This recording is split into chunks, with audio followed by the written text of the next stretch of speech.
Hello, I'm Bob the Bookerer in desperate need of a haircut, and welcome back to my channel. Today, I really wanted to speak about a book that has been getting a lot of buzz and that I read recently and have absolutely loved.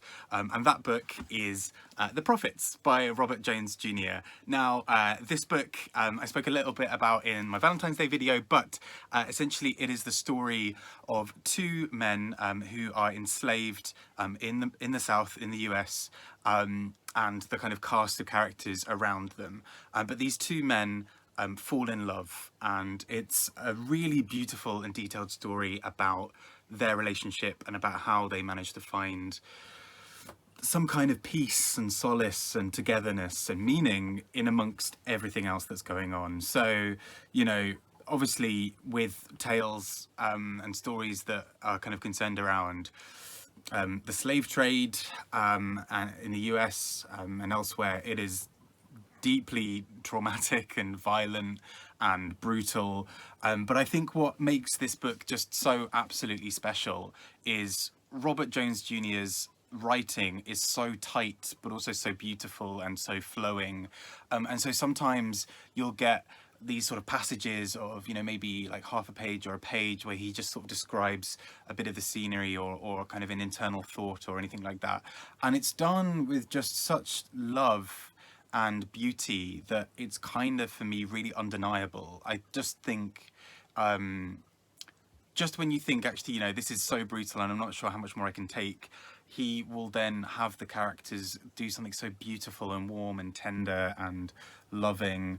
The cast of characters around the two men are just as kind of rounded and as interesting. Samuel and Isaiah in the middle are this couple, and a few people spy on them through a little hole in their kind of cabin, which is where they seem to spend most of that time, and that's the only time they can really be together and be a proper couple. And it feels like it's more than them as a couple only out of convenience. It doesn't feel like it's only because these two men were foisted together by both being, enslaved and both working in sort of indentured servitude in the same house. In fact, it kind of feels like it's almost like a case of fate of them getting together. And actually what's so powerful about that is, in the writing, Robert Jones Jr. brings in this cast of characters who are sort of these sort of spirit guides and these sort of kind of ancestors who are there kind of willing this on, and who also really seem to approve of this, this kind of relationship. And I think what makes that so special is it then casts a really interesting light on so-called kind of white sort of liberalism of kind of people around the time. So the characters in the book who, the white characters who are not only enslaving these people, but are also kind of the ones who are saying that homosexuality is wrong, and the ones bringing religion and particularly Christianity to the characters there. So it's, what's really interesting is, these spirits and these ancestors have no problem with this relationship. And there's this really beautiful scene where one of the ancestors, this kind of queen character, is is there with a white man, and he's saying, oh, but that doesn't seem right. There are two women getting kind of married here or kind of bound together. Interestingly, this kind of queen character is referred to as a king, but always then with the pronoun she. And so these two women are married or bound together in some form, and this white man is very angry about this, and says that it's unnatural. And it's such an interesting counterpoint to what is going on in the rest of the book, because actually most of the black characters around Isaiah and Samuel have not that much of an issue with it. If they do, it's kind of a bit that they're sort of confused by it, they've never encountered it before, but they also say, you've got to take the softness where you can find it, you've got to find the easy parts where you can find it, not all of life can be hard. And so these two men are left alone by them to really enjoy this time together in their shed. And I say shed like it's, a casual, easy place. It's kind of where they're forced to live. It's described as, moldy, and there's like manure around, and, it's not a great place to be. it's also a place where sometimes characters are taken to be forcibly raped and kind of impregnated. So it's not a great place by any sense of the imagination. And it's kind of, I think, testament to Robert Jones Jr.'s writing that he manages to find the joy and delight despite that. That, you know, you hear that anger and that vitriol of characters in this book, but you also see that warmth and that joy. I think what's also really interesting about this book is the way it sets up some kind of really interesting parallels. So there is a character in the book who is gay, or at least has some kind of form of same-sex attraction. Nobody's ever really given labels in this book, which is actually really nice, I think. You know, it's sort of, for shorthand, it's obviously easier to call them like a gay male couple. But I think what's really nice is, you know, they are just Samuel and Isaiah. But anyway, this third character is a white man who, you know, is attracted to men, is maybe identifying as gay. You know, that kind of side's open. But what's really interesting then is, I think initially you just think, oh wow, this, you know, you get ready to really feel sorry for this character and think, gosh, you know, how hard is it for all of them in this situation, you know? Although, oh hello, here's my cat again. Although here's you know, he's a white man with a lot of privilege, particularly in that scenario where he has a strong role in being able to tell Samuel and Isaiah what to do. You also do feel that he's equally trapped within the part of the system, at least, that persecutes him for being gay. But then what becomes so intricately and cleverly done, I think, within this book is how it sets up that parallel. So actually he's a white gay man, again for shorthand. Samuel and Isaiah are enslaved black men who are gay, and what that means is that Timothy, this character Timothy, still has so much power to be able to tell them what to do. And you suddenly start losing a lot of your kind of ability to feel bad for him, let's say, because he starts doing some quite horrific things. He starts trying to get Samuel and Isaiah to kind of sleep with him, and they do, and sort of various things. And he sees that in his mind as him, you know, sort of a little bit of scratching an itch of, you know, him having sex, but he's also admiring the beauty of these men. And in his mind, he sees it as, you know, he's treating these men to something that they've never had before. He's giving them a chance to be inside the house. He's giving them a chance to feel loved. You know, he paints them. He wants to make them feel beautiful. But you sort of start to see, you know, actually from Samuel and Isaiah's point of view, they are a couple. They're already together. Why would they want to just randomly be forced to sleep with this man who has a lot of power over their lives? You know, if he wanted to, could destroy them. You know, in this character Timothy starts talking about how he can set them free, and he really wants to, you know, once his dad dies, he's going to take over this cotton plantation, and he's going to set some of these slaves free, although he does talk about keeping some aside because he'll need them for work. And I think that's so telling that in his mind, giving up half of his slaves is a real act of benevolence, ignoring the fact that that still leaves the other half completely enslaved. He doesn't seem to understand that, yeah, to kind of keep this business going means to have, you know, black bodies dying for him, and you know, being kind of, you know, families being torn apart and these horrific things happening just to maintain his standard of living.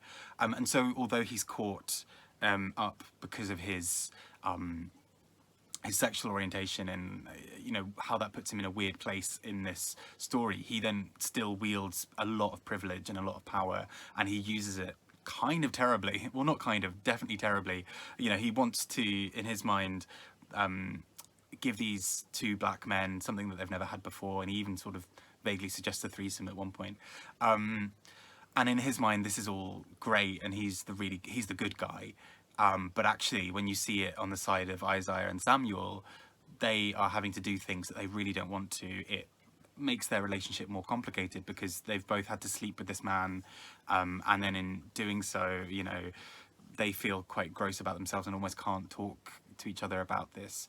And in many ways, that also sets in motion the downfall of their relationship, and the loss of a life later in the book.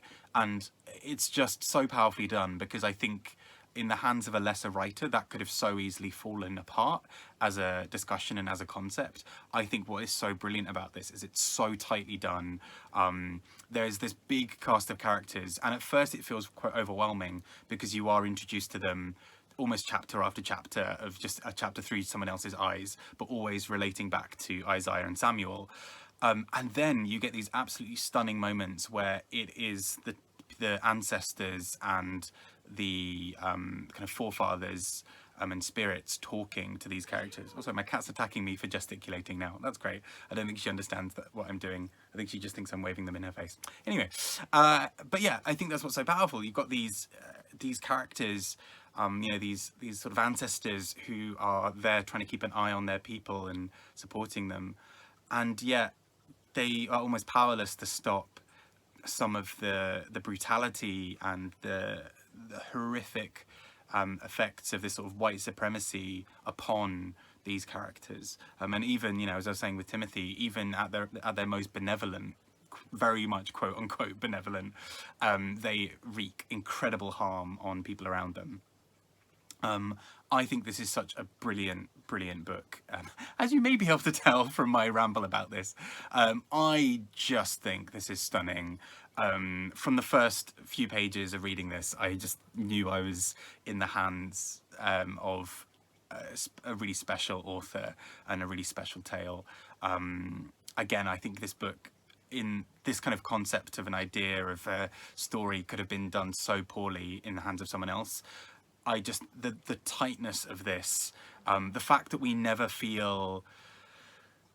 really feel pity for these characters. And I think I say that kind of have it, you know, when I've read books before about particularly about slavery, particularly if the books often are written by white people, there tends to be a sort of sense of pity, or of, you know, kind of, oh, these poor black people, and then these good white people came along and helped them, or, you know, these black people finally realized what they needed to do and, you know, like got what they needed. I think what's so powerful about this book is all the way through we are just shown the absolute heart and soul and power and joy and trauma and complications and everything, this really rich inner life and external life of all of these characters, particularly these kind of black Americans who are, you know, enslaved.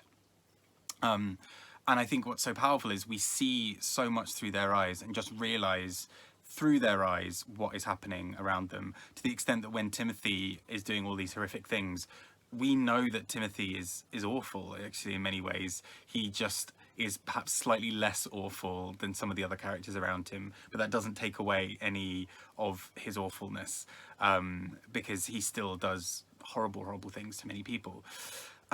So I love this book, and I would not be surprised at all if this is in the running for pretty much most prizes that come up this year. Would not be surprised to see it in consideration for things like the Pulitzer.